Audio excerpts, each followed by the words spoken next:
I'm Ann Houligard. Welcome to the Guide to the Internet. And I'm Frank Kilpatrick. Congratulations on your decision to join us in discovering all the Internet has to offer and how to get online right away. Well, Frank, we've been telling people about the Internet for a while now. It's all moving so fast. It seems like only yesterday we were getting underway. You know you're right, Ann. The Internet is changing every day with usage that's doubled in just the past 9 months. Everyone's going online. You see email and web page addresses all over the place. So, tell our viewers what they'll be seeing. Well, in this program, we'll be covering what you find on the Internet, surfing the World Wide Web the easy way, using news groups to share information with people all over the world, email including some new high-tech alternatives. Email. Now that's something everyone needs to know about. Plus, how to download free software, video conferencing. We'll even tell you how to phone domestic and international long-distance locations for the price of a local phone call. Wow, think of the money we'll save. And we'll show you some important websites for the whole family and how you can really use them. I can't wait.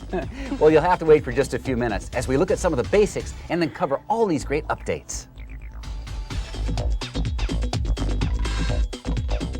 Well, Frank, here we are, looking at tomorrow. Not really, Ann. The Internet is here today with usage that's doubled in just the past 9 months. Everyone's going online. You see email and web page addresses all over the place. The Internet worldwide computer network is taking millions of people to places that could only be dreamed of a few years ago. Imagine chatting with a friend online in any city over an Internet phone link, using the World Wide Web to browse through the archives of the Louvre in Paris. Or listening to a live World Cup soccer broadcast from overseas, or browsing the shelves of a university library without leaving your home. On the net, you can access resources around the corner or in the most remote regions of the world. Now, before we get started, here's a note for our viewers. You may wish to pause the tape when you hear something especially interesting, or you need to write something down. Okay, Ann, let's start with a little history about the Internet. Actually, it was started by the U.S. Defense Department back in the 1960s, your tax dollars at work. For years, the only users of the Internet were government agencies and universities, folks like that. The net was intentionally designed as a non-centralized system, which is what gives it its unique operating approach, even today. More recently, the Internet has been privatized, with the government no longer involved. And that's where the excitement has begun for all of us. So, if no one owns the Internet, who runs it? Well, a lot of people, really. You might say it's the ultimate democratic system. It's supported by thousands of computers and millions of users all over the world. Now, without getting too technical, the Internet operates through a series of what are called protocols, or languages, that computers use to talk with each other. The protocol used is called TCP/IP, with Unix as the programming language. Thank goodness you don't need to know all this to get on the Internet. It's all been done for you through a series of user-friendly programs. Okay, now I know the history of the Internet and of that TP stuff. But what I want to know about is the present. Email, web pages, and what do I need to do to access the net? Whoa, one at a time. Let's start with the basics. To access the Internet, you'll need a computer. Now that doesn't mean I need to own one, does it? No, of course not. You can jump onto the net from a variety of locations, libraries, universities, or a computer at work. But the computer, it needs to have 4 megs of memory as an absolute minimum. 16 megs are preferred. And you need a modem to transfer data from the information provider. It's really useful to have a 28.8 baud modem, particularly if you'll be transferring graphic files. Otherwise, you'll find yourself doing that old hurry up and wait game. And you'll need an internet service provider. An internet service provider, what's that? Well, now that's the company that connects you to the Internet. They have special super high-speed lines that connect you directly to the overall network. Now, I understand there are several ways to connect to the Internet. That's right. There are these online service companies like CompuServe and some others that provide both Internet access as well as their own services. And there are also direct Internet service providers, ISPs. And if you're part of a large company or government agency, there are even what are called T1 or T3 lines that go direct to the Internet. But most of us won't be using those. So for the person just starting out, like myself, which would you recommend? Well, you can save a little money by going to a direct Internet connection, but you know, it's great to have a helpful technical assistance line and an easier menu of commands on screen. And that's what the companies like CompuServe provide. So what's next? That is, after I've gone to my computer store and I told them that I wanted the basics to get up and running on the Internet. Now you'll need to install the software and connect up the modem. Depending on the Internet vendor that you've selected, you'll have a different set of steps to get through to finally get installed. Today they've made the installation process really quite automated, but it still takes some patience. So why don't you give our viewers a few tips? Good idea. First, be sure to set aside enough time for the installation process, and you might recruit a computer-savvy friend or relative to help.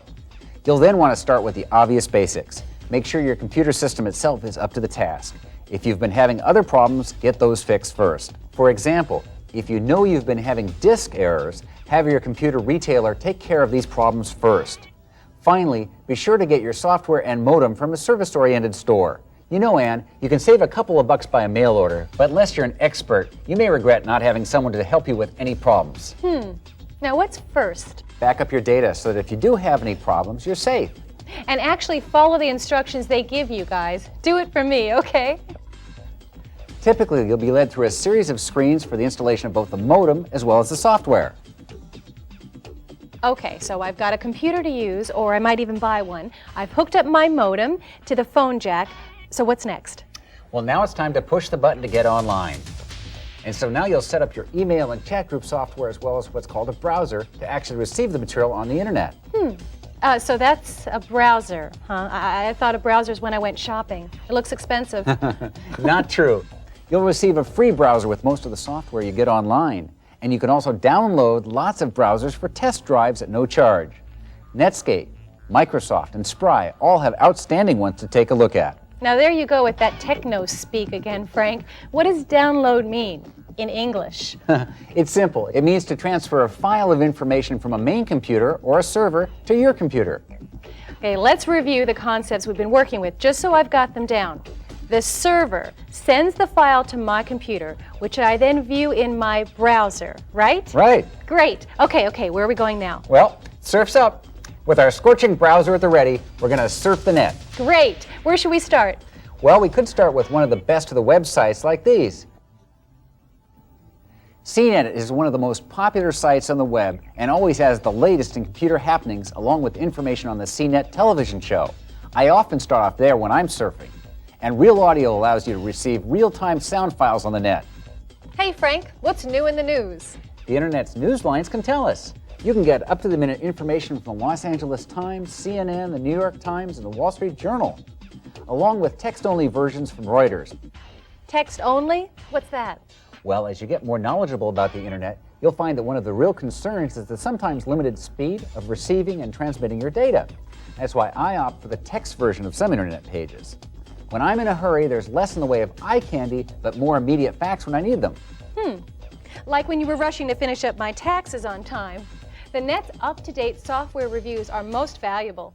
Hey, movie freaks, you can search hundreds of movie reviews by title from this page. And what about television on the net?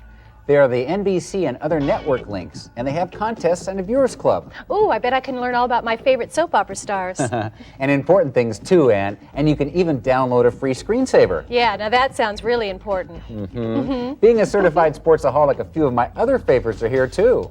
Well, how about we go to a concert, Frank? We can buy tickets on the online. And if you're interested in politics, you and your children can learn the history of the presidency and the White House, and write the president directly. There's even a special White House tour for kids. You can learn about the legislative process and how to contact your legislators. On a local level, you can get involved too. Log on to CityNet for information on government listings in your area. Or if you're interested in world affairs, you can find a link to the United Nations itself. One thing to remember, though, is that the net addresses change frequently, so don't be surprised if they're different than the ones we've shown you. Now here's another important feature, and a place you'll find cool information. They're the web's search engines. They function in slightly different ways, but they all serve the purpose of helping you find what you need. And there are a whole lot of search engines around. They're free for use on the net. In fact, here's a great find. CNET's offering of a listing of over 250 different search engines. It appears we've got quite a few possibilities here. Okay, Frank, you've given us a wonderful overview. Now let's go to work on a real net project. Okay. Well, let's say your son needs help with his homework. Maybe a report on dinosaurs. Why are they always reporting on dinosaurs, Ann? Anyway, you first type in the search keywords as they're called. Then you simply press the button, and whoosh! You've got somewhere between dozens and thousands of resources to choose from. Wow, it's that fast. Amazing. Or say that you're looking for products. Again, there are great lists to help you with over 600 reviews of company websites, like this one. Or maybe it's a review of computer CDs. Here's a giant selection to choose from, and it's constantly being updated. Or maybe if you're looking for reviews of new computers, here's one, and of course there are dozens more on the net. Or here's a convenient way to buy software online. Or how about a new car, Ann? Here are some objective and up-to-the-minute reviews. Hungry and need recipe ideas? Search Epicurious. Or if you'd rather take me out to eat, let's try the Zagat restaurant search before we go. Or how are your stocks doing tonight? Check them at PC Quote. No stocks because you've got no job? Try searching America's Job Bank and other employment resources. How about continuing education from the world's largest extension program at UCLA?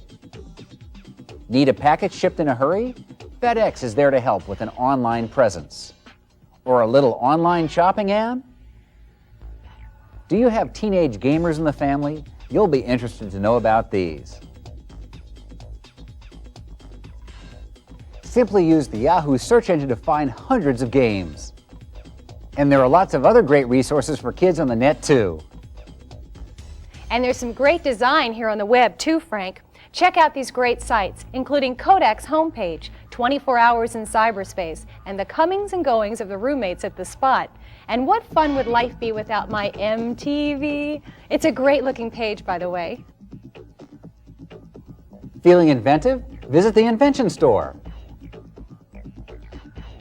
Now, if you're copying these addresses and other resources down at home to look up later, please note one thing. Be sure to take down all the punctuation and note whether the characters are big or small letters. And don't forget to bookmark your favorites so you can easily refer to them again and again. Now, where do all these resources come from, Frank? Well, the internet community is still evolving, so a lot of contributions are just for the common benefit or for research and experimentation. They allow programmers and educators to try out new ways of disseminating information, to test out new learning theories. And a lot of folks on the internet are in fact academics or involved in government or nonprofit organizations. So they have a lot that they want to get before the public. And the search engine providers are working to get you to view their advertisements. Just look at Yahoo right here. You can find them at http://yahoo.com. They want to help too. Yahoo to you too, Frank. And of course, the corporate sponsors on the internet hope that as you become better acquainted with their companies via the free services offered, that you'll become a more loyal customer. A little like PBS, huh? Yeah.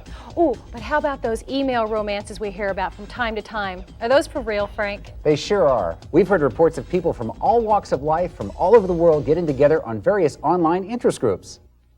We should add a word or two about safety, though, Frank. You have to remember that the internet is not a regulated environment. So the quality and accuracy of various informational offerings can vary quite a bit. There may even be a concern if your children should access some of them.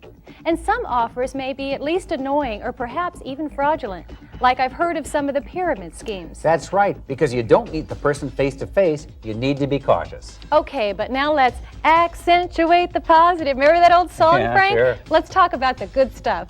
Well, here's something for free, almost. There's plenty of shareware out there, programs you can sample and then pay for if you end up using them. Check it out.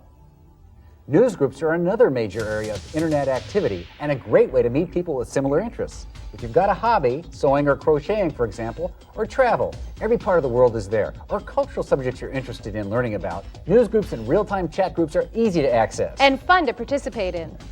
Now, we want all our viewers to be good netizens, don't we, Ann? We sure do. So let's make sure that our viewers are aware of some netiquette. You recall Emily's post, don't you, Ann? Don't slurp your soup, please, thank you, that kind of thing? Are you kidding? I have 12 years of Catholic education. Well, netiquette's a little like that, except it applies to our online manners, so we shouldn't spam anybody. Spam. That's sending junk email to lots of people you don't know, right? Hey, you're a quick learner. Otherwise, you'll get flamed. That's when you get nasty email from others, sometimes anonymous users. And one way to get flamed for sure is to ask a lot of newbie questions without first getting the facts. Frank, you sound more and more like Joe Friday. Are you becoming a detective? Well, all internet users need to be detectives to seek out the answers to their questions. And facts or listings of frequently asked questions are the right place to look for the information that you need. In fact, there are several specific fact news groups just for new users. Check them out. And since we're talking about the do's and don'ts, let's put in a word here for keeping the net safe for your children. I'm especially concerned about that, Frank. As well we all should be. There are now several software packages that help parents by restricting the internet news groups and websites that your children are exposed to. It's a little like the V-chip that they're putting into the TVs. Now, nothing's perfect, so the very best way to avoid problems is to go online with your children yourself and monitor just what they're doing. So, now we're in the home stretch. Oh, Frank, what is FTP? FTP stands for File Transfer Protocol. It's a way to transfer a file, say a family photograph, or a business document, or a personal letter, from your computer to another, or vice versa. And how does that work?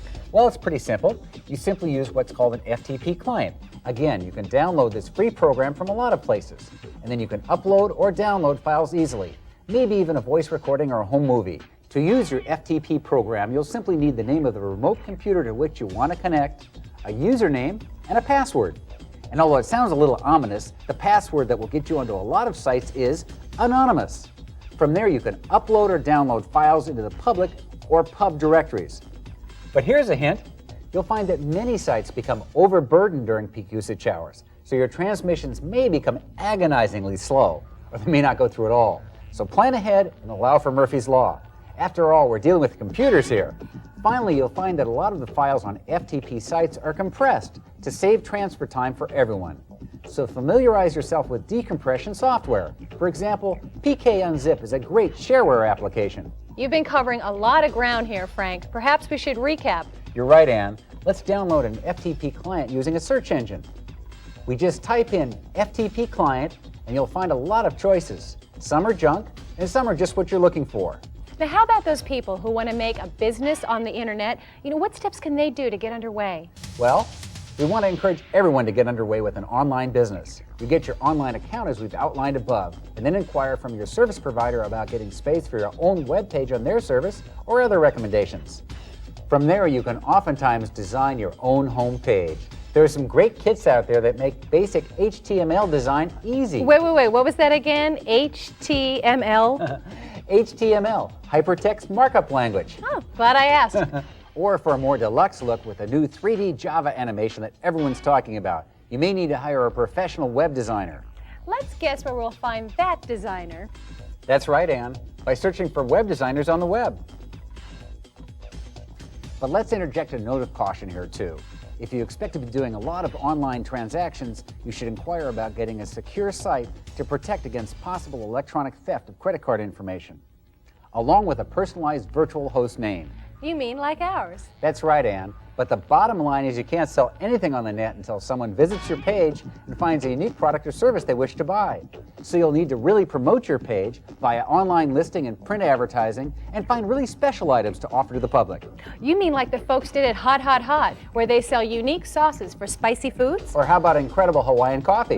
Or distinctive Viennese handicrafts. Okay, Frank, that was some surfing safari. Are you sure you're not one of the Beach Boys? But wait, let's say that I want to stay in touch with email. You know, email is still the #1 use of the internet. Now that you're an internet pro, I suppose you know all about it, including how you can download an email client from an FTP site or set up the email program provided with your online software. I sure do.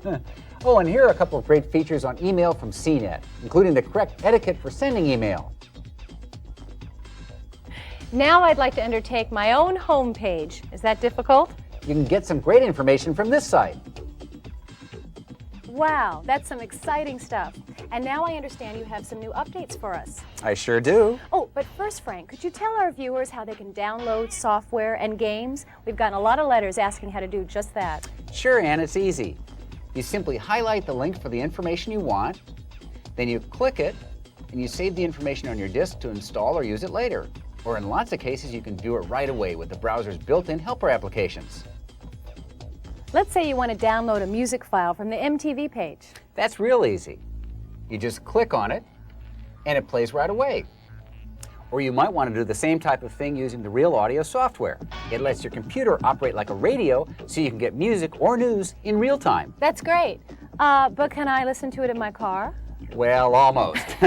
Let's take a look at another great software program that allows you to complete long-distance phone calls anywhere in the world for the price of a local call. One of the most popular is called VocalTech. You can find it at www, that stands for the World Wide Web, .vocaltech.com. And there are similar products like Microsoft's NetMeeting. You'll find it at www.microsoft.com/netmeeting. It's the great new way to share information with people all over the world. and all you need to operate it is a basic sound card, but a duplex card is better since it gives both parties the ability to speak at once, just like a real phone. But the best part is you can download free demos of these products, and some come bundled free with web browsers. There's even an online directory information service. My favorite is 411. You can look up the email addresses of your friends, businesses, phone numbers, even celebrities. Sounds like fun. Now what's this? Well, this is just great. It's what we've heard about for all these years. It's low-cost video conferencing from the internet.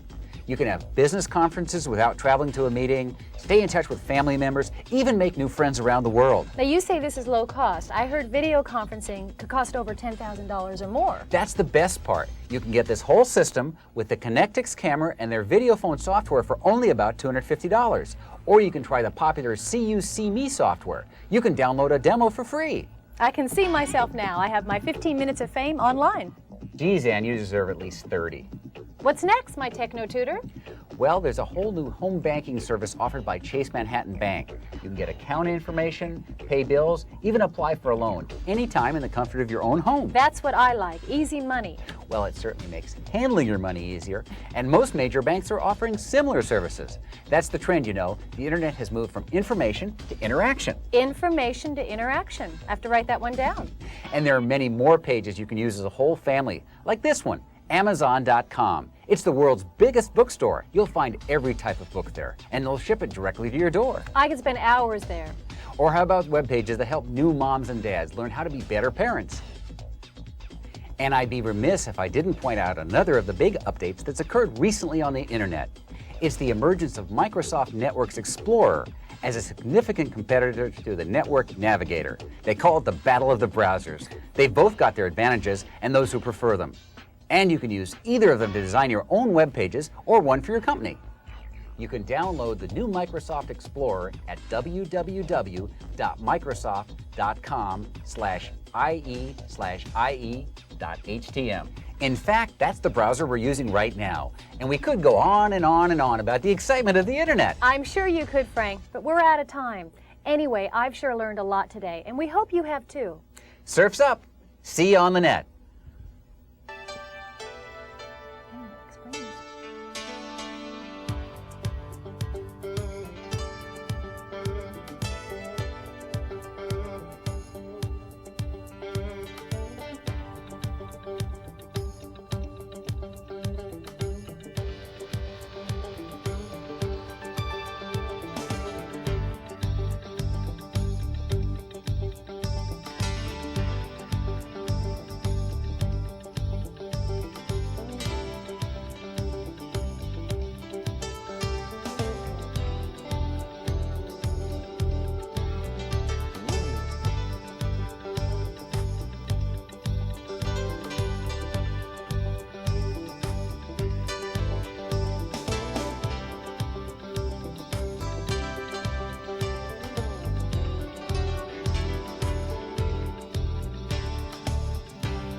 Now, here are some terms that will be useful to you as you access the internet. Bookmark, a record of your favorite web locations that you store in your browser so they can be readily found. Browser, the application you use to view web pages.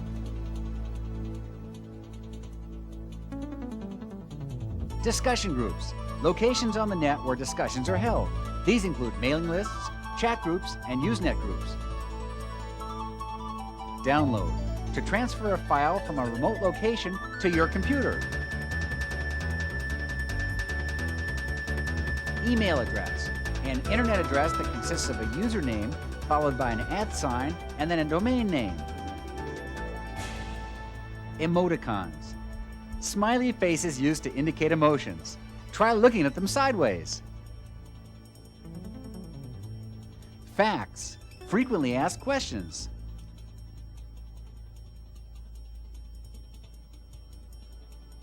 Flame, an insulting email.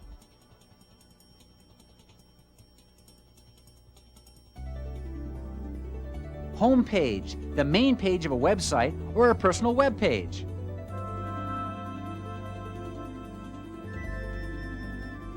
HTML, hypertext markup language, used to design web pages. IRC, Internet Relay Chat, a program that allows you to chat with people over the internet. Log in to start your internet session.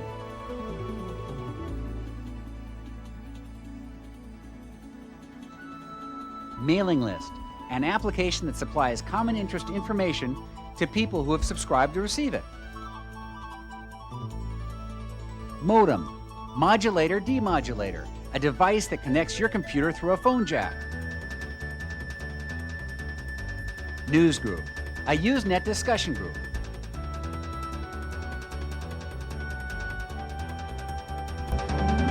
POP, point of presence, a local phone number to access your service provider. Search engine, a program to search for information on the net.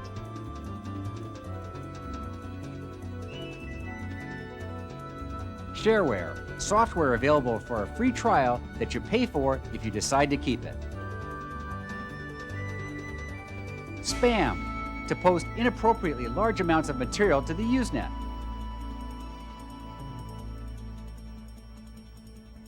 Subscribe to join a mailing list.